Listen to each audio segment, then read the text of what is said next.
तो hello student, कैसे हैं आप सब। आप सभी का स्वागत है फिर से इस यूट्यूब चैनल पे एक नए वीडियो के साथ। तो साथियों, आज का जो मेरा टॉपिक है वो है भौतिक रसायन यानी कि फिजिकल केमिस्ट्री। जो है उसमें आज लेसन फर्स्ट है यानी कि यूनिट फर्स्ट सॉलिड स्टेट। तो साथियों, इसमें जो है सब वीवीआई ऑब्जेक्टिव क्वेश्चन मैं लेकर के आया हूँ, जो अगर आपने अभी तक नहीं पढ़ा है तो हर चैप्टर से जितने भी वीवीआई ऑब्जेक्टिव है जो कई बार पूछे जाते हैं और एक ही क्वेश्चन को हर बार घुमा देते हैं, तो अगर आपने अभी तक नहीं पढ़ा है या आपने पढ़ भी लिया है तो आपका तो वीवीआई ऑब्जेक्टिव हर चैप्टर से कंप्लीट हो जाएगा और पता भी चल जाएगा किस तरह के क्वेश्चन पूछे जाते हैं। क्योंकि 2 महीना में 1 महीना बचा आपका 12th का एग्ज़ाम और 1 महीना में आपको सब कुछ करना है।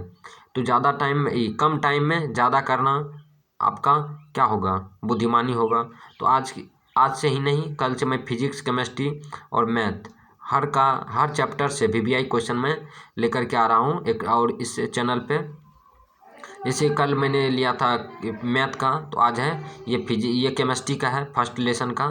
तो चलिए दिखाते हैं और स्टार्ट करते हैं क्वेश्चन सॉल्व करना। तो देखिए, फर्स्ट क्वेश्चन है कि सोडियम ऑक्साइड में सोडियम की सहसंयोजक संख्या क्या है। सहसंयोजक मतलब होता है कोऑर्डिनेशन संख्या, कोऑर्डिनेशन नंबर, मतलब कितना संख्या कोई सोडियम ऑक्साइड में सोडियम की सहसंयोजक संख्या क्या है। तो देखिए, मान के चलिए हम एक लेते हैं आपको FCC ठीक। तो यहाँ देखिए, face centre unit cell, face centre cubic unit cell में यहाँ भी होता है, यहाँ होता है, यहाँ होता है, यहाँ होता है, यहाँ और यहाँ ठीक। अब देखिए, आपको समझना चाहिए कि यहाँ देखिए, यहाँ सोडियम Na2O में क्या पूछा है, Na2O में सोडियम का पूछा है। तो देखिए इन दोनों में, और इसका वैलेंसी तो ज़्यादा है, ऑक्सीजन का -2 है और सोडियम का +1 है। तो +1 है तो ये तो यहाँ होगा फेस सेंटर में ठीक। लेकिन ये ऑक्सीजन कहाँ होगा, तो ये तो कॉर्नर पर होगा। ऑक्सीजन कहाँ होगा, कॉर्नर पर ठीक। लेकिन हमको किसके बारे में पूछा है, तो सोडियम के बारे में पूछा है फेस सेंटर में।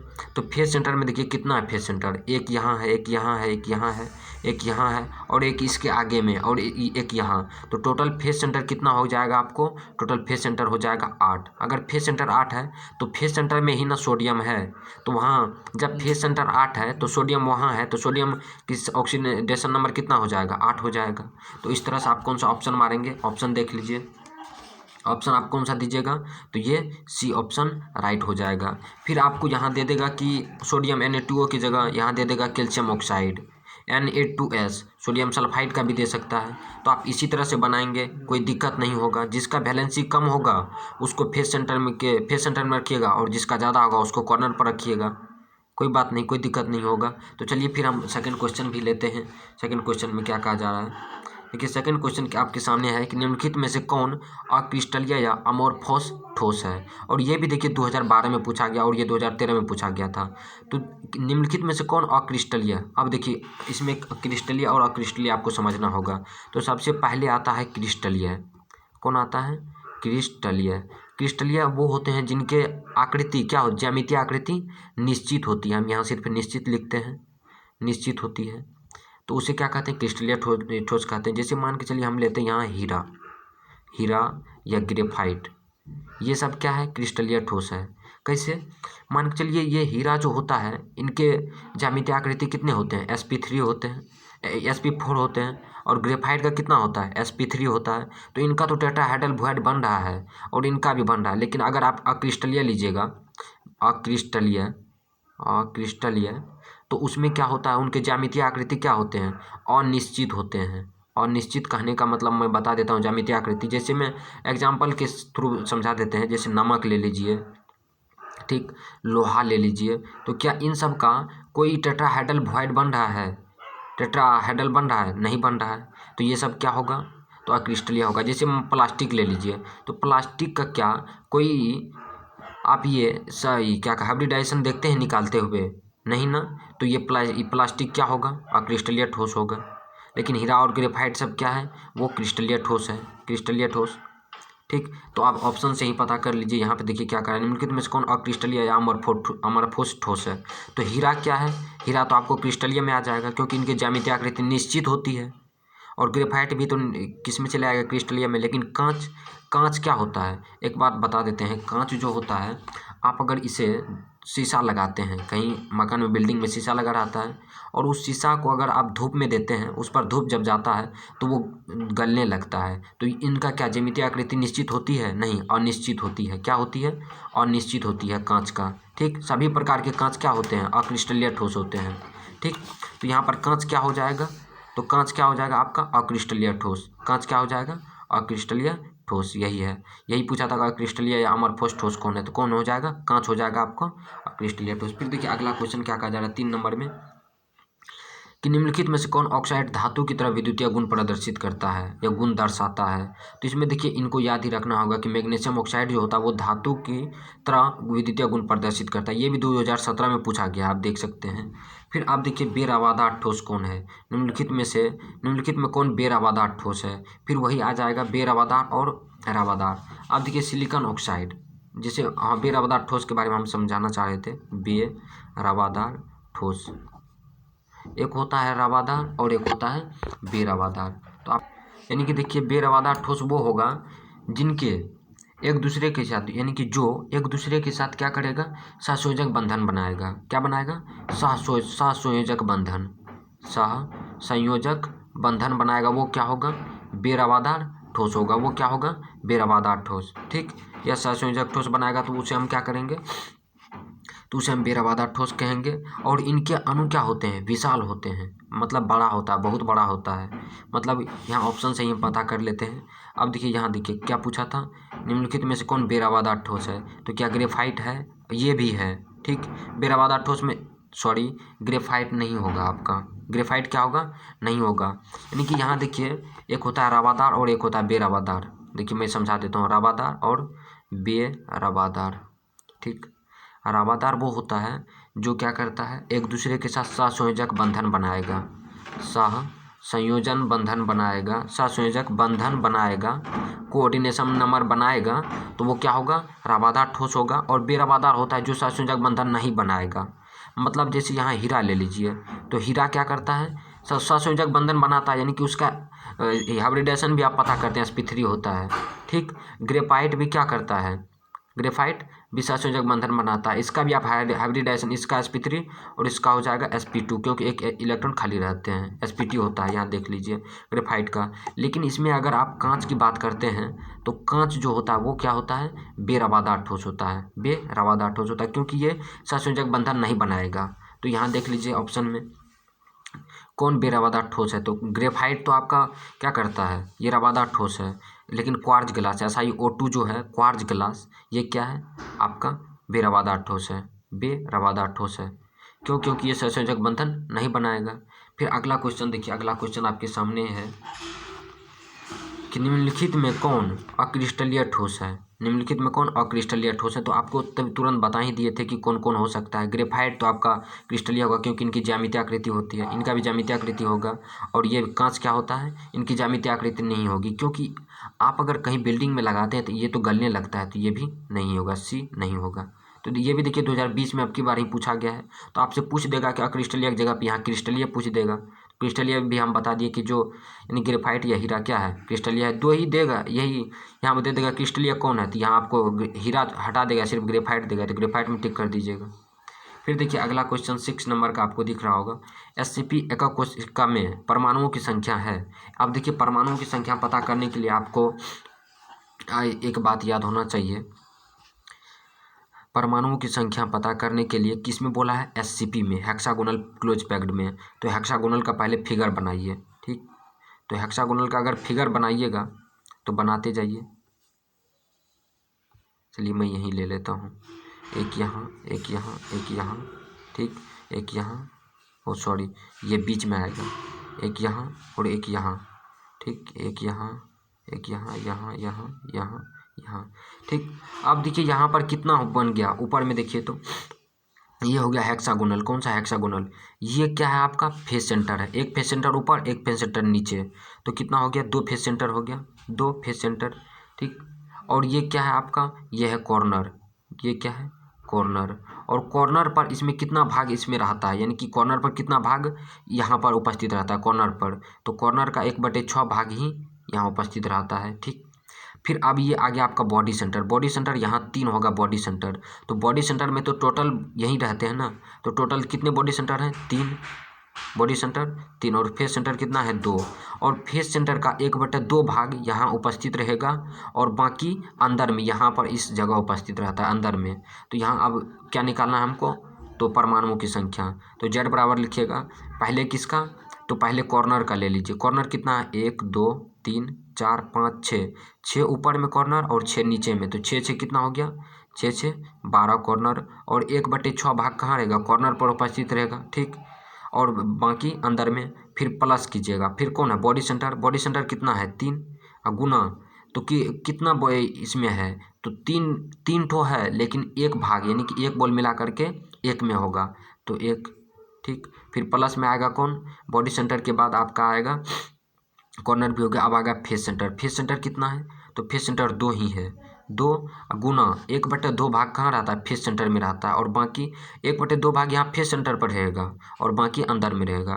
तो 1/2 से भाग दे दीजिए, गुना कर दीजिए। 2 से 2, 6 से 2, 2 3 गुना 1, 3 2 5 1, यानी कि टोटल कितना हो जाएगा? टोटल हो जाएगा 6। तो यहीं से आपको पूछ देगा फिर फेस सेंटर का क्या होगा। तो देखिए फेस सेंटर का भी बता देते हैं। तो पहले इसका आप राइट आंसर कर लीजिए, तब फेस सेंटर का बता दें। SCP एका कोशिका में परमाणुओं की संख्या है, तो SCP में कितना हो जाएगा? 6, क्योंकि आपको हम तुरंत बताए हैं।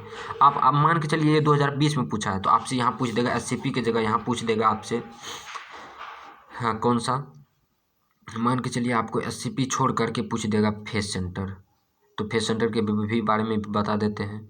तो ये देखिए फेस सेंटर कौन है? तो फेस सेंटर एक यहाँ है, एक अगर यहाँ है तो यहाँ भी ना होगा, तो 2 यहाँ, फिर यहाँ है तो यहाँ भी आएगा, तो 2 2 4, फिर यहाँ है तो इसके आगे भी यहाँ आएगा फेस आगे, तो 2 2 4 2 6 हो गया। और कितना भाग इसमें रहता है फेस सेंटर में? तो फेस सेंटर के यहाँ जो सिर्फ रहता है 1/2 भाग रहता है कितना? टोटल 6 और 1/2 भाग यहाँ रहता है प्लस। फिर हमको निकालना क्या है? फिर कॉर्नर पे, ये कॉर्नर है, कॉर्नर भी है ना, तो कॉर्नर कितना है? 1 2 3 4, 4 ऊपर में 4 नीचे में 8। और कॉर्नर पर यहाँ पर कितना भाग रहेगा? तो 1/8 भाग ऊपर में रहता है, तो 8 से 8 में 1 भागा दे दिए, 2 से 3, 3 प्लस 1 यहाँ, 3 1 4। टोटल FCC-UC में परमाणुओं की संख्या कितना हो गया? 4। अगर आपसे पूछ देगा कि FCC-UC में परमाणु की संख्या 4, ठीक, पर अब की बार FCC-UC पूछेगा ही पूछेगा। चलिए अब BCC-UC का भी हम बता देते हैं। अगर BCC-UC में पूछ दिया तब कितना होगा? तो BCC-UC में जो होता है उसमें 2 होता है, क्योंकि BCC-UC मान के चलिए हम यहाँ पे एक तो बना ही देते हैं तुरंत। यहाँ देखिए ये BCC-UC है, और BCC-UC यानी बॉडी सेंटर एक यहाँ होता है और 8 कॉर्नर पर होता है। 8 गुना 1/8 भाग यहाँ कॉर्नर पर उपस्थित रहेगा, ठीक। टोटल 8 कॉर्नर है, तो प्लस एक बॉडी सेंटर 1, तो 8 से 8 काटिएगा, 1 1 1 2, यानी कि बॉडी सेंटर में परमाणुओं की संख्या कितना? 2। तो अब आप बता दीजिए कि Z बराबर FCC-UC में कितना हो जाएगा? FCC-UC में 4 हो जाएगा परमाणु की संख्या।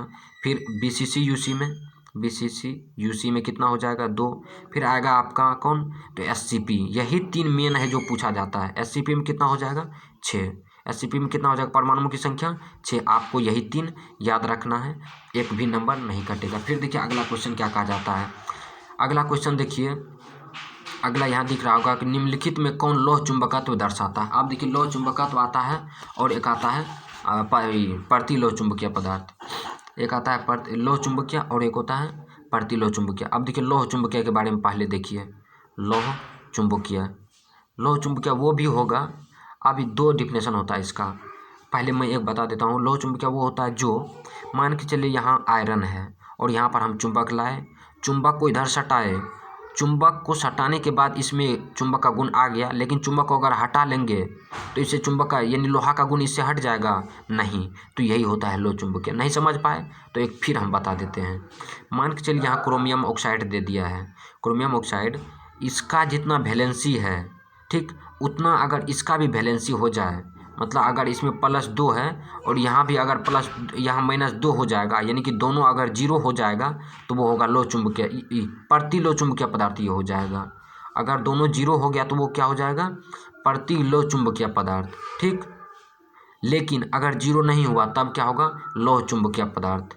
कौन हो जाएगा? लौह चुंबकीय पदार्थ। अब यहाँ हम ऑप्शन से समझा देते हैं।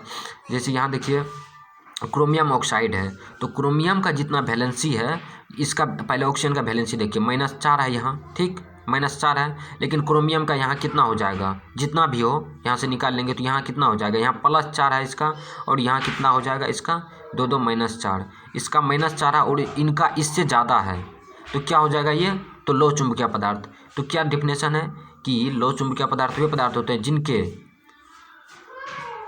इलेक्ट्रॉन जो होते हैं वो एक दूसरे से ज़्यादा होते हैं, यानी कि एक दूसरे को निरस्त नहीं कर सकते हैं। निरस्त का मतलब इनका जितना वैलेंसी है वो इनका ज़्यादा होना चाहिए, एक दोनों का सेम नहीं होना चाहिए। लेकिन प्रतिलो चुंबकीय पदार्थ क्या होता है, जैसे देखिए यहाँ मैग्नीशियम का कितना हो गया, मैग्नीशियम का यहाँ अगर आपको +4 है तो यहाँ इसका कितना हो जाएगा, ऑक्सीजन का -4, यानी कि इन दोनों का वैलेंसी सेम हो गया, तो ये क्या हो जाएगा, प्रतिलो चुंबकीय पदार्थ। ये नहीं होगा, ये भी प्रतिलो चुंबकीय पदार्थ और ये भी प्रतिलो चुंबकीय और ये भी प्रतिलो चुंबकीय पदार्थ। तो साथियों आपको समझ में आ रहा होगा कि लो चुंबकीय क्या और प्रतिलो चुंबकीय पदार्थ क्या है। फिर देखिए अगला क्वेश्चन क्या कहा जा रहा है कि निम्नलिखित में से, यही दिख रहा होगा, निम्नलिखित में से कौन क्रिस्टलीय ठोस है। तो क्रिस्टलीय ठोस कौन है, तो आपको बताएं दिए जिसकी ज्यामितीय आकृति निश्चित होती है। तो हीरा की ज्यामितीय आकृति निश्चित होती है, लेकिन कांच की क्या होती है, आपको क्या बताया कि कांच क्या होता है, गलने लगता है, तो ज्यामितीय आकृति अनिश्चित होती है, तो ये नहीं होगा। रबर क्या होता है, ये भी तो इनकी भी ज्यामितीय आकृति अनिश्चित होती है, रबर को तोड़ भी सकते हैं ना, तोड़ करके दूसरा भी चीज़ बनाया जा सकता है, ठीक, तो इनकी भी ज्यामितीय आकृति निश्चित नहीं होता है, तो ये हीरा राइट आंसर हो जाएगा। फिर देखिए BCC इकाई सेल में मुक्त खाली जगह का प्रतिशत क्या है। तो खाली जगह का प्रतिशत निकालने के लिए हम आपको बता देते हैं, जैसे देखिए खाली जगह का प्रतिशत नहीं, Z बराबर फार्मूला होता है एक इसका फार्मूला होता है Z × 4/3 πr³/a³, ठीक। अब देखिए Z है परमाणु की संख्या, तो आपको याद होना सही चाहिए कि Z यानी कि परमाणुओं की संख्या BCC UC में कितना होता है, तो परमाणु की संख्या कितना होता है, 2 होता है, ठीक। फिर 4/3 πr³, ठीक, पाई का मान कितना हो जाएगा, 3.14 यहाँ दे दीजिए, ठीक, r³ को रहने दीजिए, ठीक। अब देखिए एक क्यूब है इनका भुजा का क्यूब, तो BCC UC में जो होता है भुजा का क्यूब होता है, यानी कि क्या होता है 64/3√3 r³, ये हमने निकाल दिया, आपको निकाल लेना है। तो अब अगर काटिएगा आप तो यहाँ क्या आ जाएगा, यहाँ टोटल आएगा आपको 68%। इसको काटने के बाद, इन सभी को काटने के बाद आएगा 68%। लेकिन ये 68% जो है आपका, जो ये BCC UC है, इसमें टोटल भरा हुआ है 68%, लेकिन आपसे पूछा क्या है, खाली का प्रतिशत। तो टोटल 100 होता है, टोटल 100 है, उसमें 68% क्या हुआ है, भरा हुआ है। तो अगर 68 हटाइएगा तो कितना हो जाएगा, 32%। कितना हो जाएगा, 32% क्या है, खाली है। तो खाली का कितना हो जाएगा, 32% क्या है, खाली है। तो यहाँ राइट आंसर हो जाएगा 32%। चूँकि आपको 2 ही चीज़ याद रखना है कि BCC UC में परमाणुओं की संख्या कितना है, Z बराबर कितना है BCC UC में, तो 4 है, ठीक। यही सब याद रखिएगा तो आपका एक खाली प्रतिशत भी बन जाएगा। अब मान के चलिए आपसे पूछ देगा कि आप बताइए FCC UC में खाली का प्रतिशत कितना है, FCC UC में, तो इसका कैसे निकालिएगा, तो इन सब का याद ही रख लीजिए। तो BCC UC में खाली का प्रतिशत कितना था, 32%, ठीक। अब आपसे पूछ देगा कि FCC UC में कितना है, तो FCC UC में मान के चलिए कितना प्रतिशत, 22% क्या है, खाली है, और इसमें BCC UC में कितना है, 32%। तो फार्मूला कौन सा है, फार्मूला बता दीजिए। तो Z नहीं होगा, यहाँ होगा Z × 4/3 πr³/a³। इस फार्मूला से आप निकाल सकते हैं कि कितना प्रतिशत खाली और कितना प्रतिशत भरा हुआ है। तो FCC UC में 32% खाली है और BCC UC में 32% खाली है। खाली में से 2 ही चीज़ पूछा जाता है, कौन, FCC UC और BCC UC में कौन खाली है और कौन भरा हुआ है, ठीक। फिर अगला क्वेश्चन देखिए, अगला क्वेश्चन क्या कहा जा रहा है। अब ये कुछ नहीं है, ये सब नहीं पूछेगा आपसे। एक बार पूछ दिया कि धातु का रवाकरण हेक्सागोनल क्लोज पैक्ड संरचना में होता है, तो धातु के कोऑर्डिनेशन संख्या क्या है, तो ये डायरेक्ट ही आंसर मारिएगा, 12 होता है, ठीक। अब देखिए फिर एक और क्वेश्चन है, मैं आपको थोड़ा बता दूँ।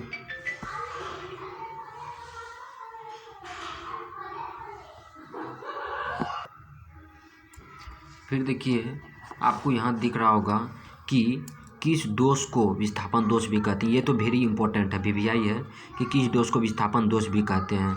तो आपको याद होना चाहिए कि फ्रैंकियल दोष को हम क्या कहते हैं, विस्थापन दोष भी कहते हैं, ठीक।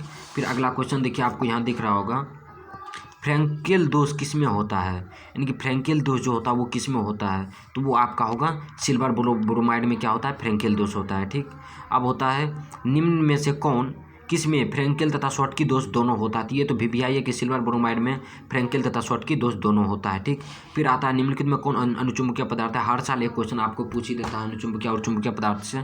तो चुंबकीय देखिए अनुचुंबकीय पदार्थ वो होगा जिसमें अयुग्मित इलेक्ट्रॉन होगा, मतलब खाली इलेक्ट्रॉन होगा, तो उसे क्या कहेंगे, अनुचुंबकीय। खाली इलेक्ट्रॉन मतलब, अब देखिए यहाँ हम जैसे यहाँ ऑप्शन से ही आपको बता देते हैं खाली किसको कहते हैं। जैसे O2 है, ऑक्सीजन है, तो ऑक्सीजन का पहले आप क्या कीजिए, इलेक्ट्रॉनिक विन्यास तुरंत निकाल लीजिए। तो हीलियम लीजिए, हीलियम आएगा, इस पर 2 चले जाएगा, तो फिर 2s 2p 2 2 4, और यहाँ कितना होना चाहिए, 8 ऑक्सीजन, तो 8 ही होना चाहिए ना, तो 2 2 4, यहाँ होगा 4। अब देखिए P है, तो आप P का बॉक्स डायग्राम बना लीजिए।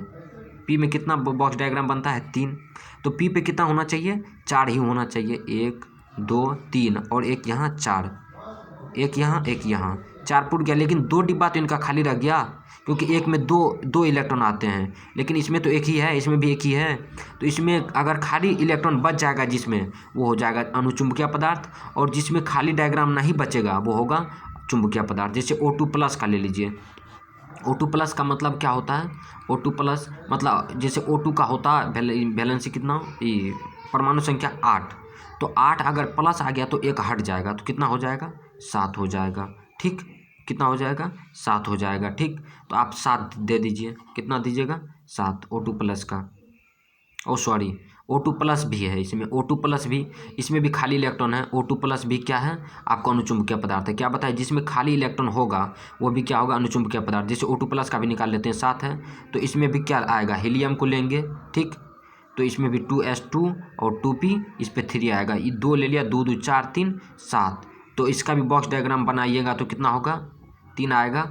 3 ही बैलेंस आना चाहिए, 1 2 3, लेकिन यहाँ भी तो 3 डिब्बा खाली है, तो जिसमें खाली डिब्बा बच जाएगा वो होगा अनुचुंबकीय पदार्थ। तो इसमें भी अगर बच गया तो यहाँ होगा D, A एंड B दोनों क्या है, आपका राइट आंसर है। तो देखिए अनुचुंबकीय और चुंबकीय से भी पूछा जाता है, क्रिस्टलीय और अक्रिस्टलीय से भी पूछा जाता है, मैंने बता दिया है। बेरवादार रवादार से पूछा जाता है, फिर चुंबकीय के बारे में भी बता दिया। फिर खाली जगह से पूछा जाता है, यानी कि खाली स्थान कितना है, BCC UC का, FCC UC का। फिर BCC UC में परमाणुओं की संख्या पूछा जाता है। मैंने सब क्वेश्चन को डील कर दिया है।